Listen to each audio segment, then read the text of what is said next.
I wanted to read and explain this really important passage from the book Power of Now.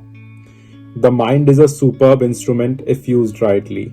Used wrongly, however, it becomes very destructive. To put it more accurately, it is not so much that you use your mind wrongly, you usually don't use it at all. It uses you. This is the disease. You believe that you are your mind. This is the delusion.